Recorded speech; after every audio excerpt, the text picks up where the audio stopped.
오늘 말씀은 베드로전서 1장 13절부터 25절까지 말씀입니다. 제목은 거룩한 자가 되라. 13절, 14절, 15절 세 구절 읽겠습니다. 그러므로 너희 마음의 허리를 동이고 근신하여 예수 그리스도께서 나타나실 때에 너희에게 가져다 주실 은혜를 온전히 바랄지어다. 너희가 순종하는 자식처럼 전에 알지 못할 때에 따르던 너희 사욕을 본받지 말고 오직 너희를 부르신 거룩한 이처럼 너희도 모든 행실에 거룩한 자가 되라. 아멘. 1장 3절에서 하나님이 우리를 성도로 택하신 이유를 우리에게 산 소망이 있게 하시려고 택하셨다고 말씀하셨습니다. 그러면 이제 이런 산 소망을 가진 자는 어떻게 살아야 되는가? 먼저 13절에 말씀하죠.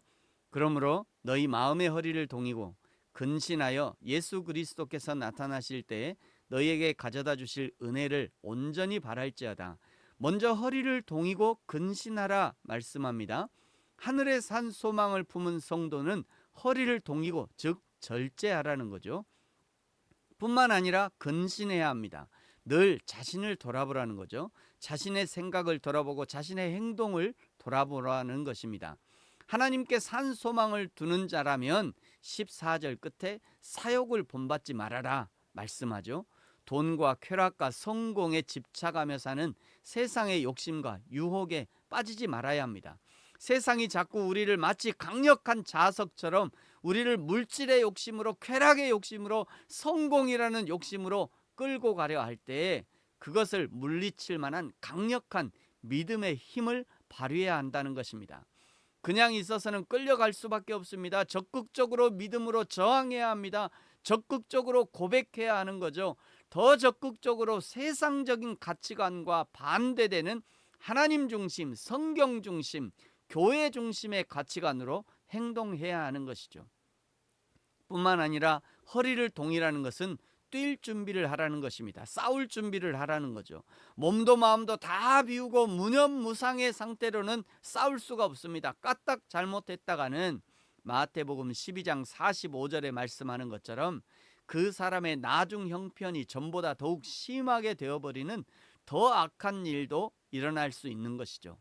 에베소서 6장의 말씀처럼 서서 진리로 너희 허리띠를 띠고 의의 호심경을 붙이고 평안의 복음의 신발을 신고 믿음의 방패를 가지고 구원의 투구와 성령의 검 곧 하나님의 말씀을 가지고 싸워야 하는 것입니다.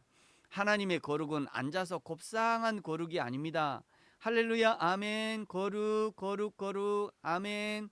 주님 감사합니다. 할렐루야입니다. 아멘입니다. 이것으로 우리의 거룩이 이루어지는 것이 아닙니다.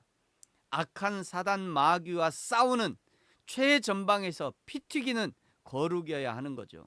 15절에 거룩한 자가 되라 말씀하죠. 16절에도 내가 거룩하니 너희도 거룩할지어다 말씀하셨습니다. 그러니 17절에 하나님께서 외모로 사람을 판단하지 아니하시고 각 사람의 행위대로 심판하겠다 말씀하시는 겁니다. 17절을 보십시오. 외모로 보이시 17절을 보십시오. 외모로 보시지 않고 각 사람의 행위대로 심판하시는 이를 너희가 아버지라 부른즉 너희가 나그네로 있을 때 두려움으로 지내라. 아무리 내가 겉으로 치장을 해도 우리 하나님은 나의 중심을 꿰뚫어 보십니다.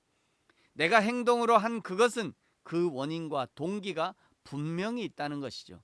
그것을 하나님이 아신다는 것입니다. 그러니 하나님 앞에 두려움을 가지라고 하는 거죠. 왜냐하면 18절에 우리의 거룩은 조상들이 물려준 헛된 행실에서 온 것이 아니다. 왜 이 말을 하느냐면 조상들이 행했던 우상숭배나 미신적 관습이나 부도덕한 행위 등을 포함하고 있는 이교도 종교의식에 참여하는 것, 그것이 포함될 수 있다는 것이죠. 왜냐하면 지금 이 사람들이 흩어져서 이방 지역에 살고 있기 때문입니다.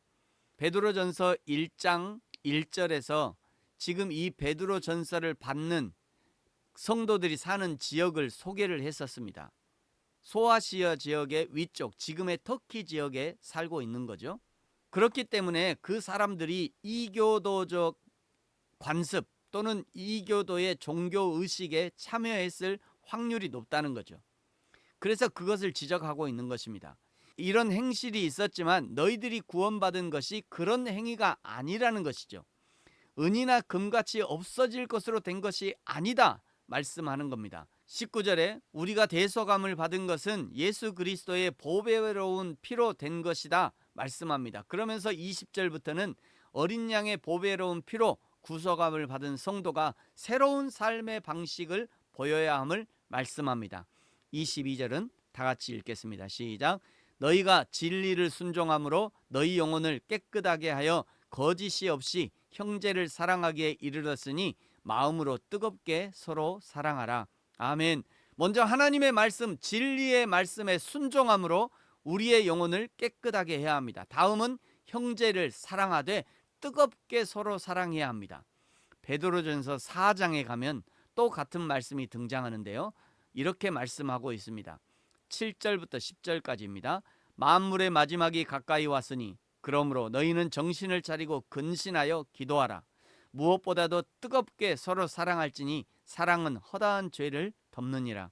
서로 대접하기를 원망 없이 하고 각각 은사를 받은 대로 하나님의 여러 가지 은혜를 맡은 선한 청지기 같이 서로 봉사하라. 아멘. 진리에 순종하고 사랑하기 때문에 죄를 덮어줄 수 있습니다. 진리에 순종하고 사랑하기 때문에 서로를 대접할 수 있는 것이죠. 진리에 순종하고 사랑하기 때문에 서로 봉사할 수 있는 것입니다. 누가 시켜서 그렇게 할 수 없습니다. 그저 하나님의 말씀에 감사하고 그 하나님의 사랑에 감동되어 서로 그렇게 섬김의 자리에 있을 수 있는 것이죠. 24절에 말씀하시는 것처럼 모든 인간의 영광은 풀의 꽃처럼 시들 것입니다. 오직 하나님의 말씀만이 영원한 생명의 씨앗으로 남아 죄인을 거듭나게 하고 변화를 만들어가는 것입니다.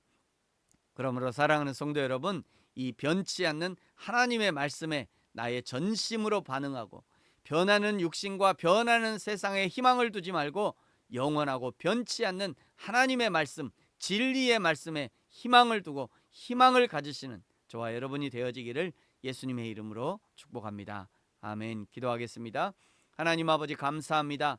사랑이 식어가는 이때에 하나님을 향한 사랑 그리고 이웃을 향한 사랑이 더 뜨겁게 타오르게 하시고 하나님을 사랑함으로 하나님의 말씀에 순종할 수 있고 이웃을 내 몸같이 사랑함으로 하나님 사랑을 실천할 수 있는 저와 우리 모든 성도들 되게 하여 주옵소서. 감사합니다. 예수님의 이름으로 기도합니다.